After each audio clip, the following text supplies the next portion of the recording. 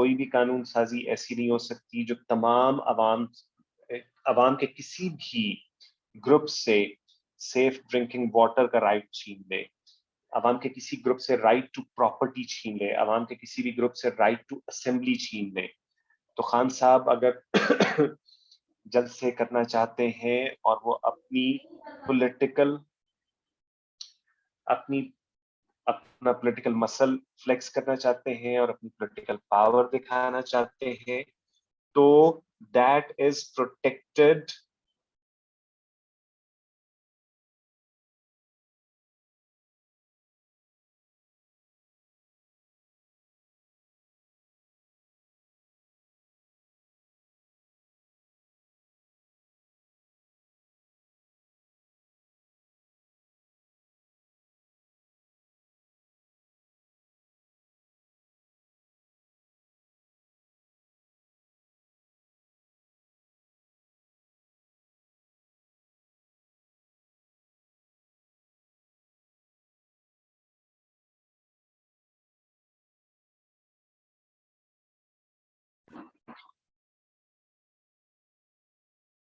G doctor Ali am I audible? ہاتھ کھڑا کر دو اگر آواز آ رہی ہے تو.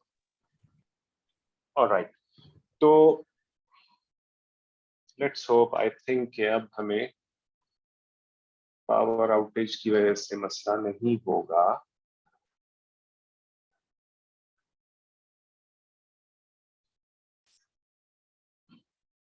تو جو فنڈامنٹل ہیومن رائٹس ہیں وہ انوائلٹ، دو کمپوننٹس ہیں انڈین کانسٹیٹیوشن کے. نمبر 1 اس کا سیکولر نیچر اور نمبر 2 فنڈامنٹل ہیومن رائٹس. کوئی بھی قانون سازی جو ان میں سے کسی کو آلٹر کرے، ہارم کرے، چینج کرے، اس کو انڈین جوڈیشری روکنا چاہے گی. This is the basic structure doctrine. It's more complex. میں نے بہت سمپلسٹ ورڈز میں بتائی ہے لیکن it's more complex than that.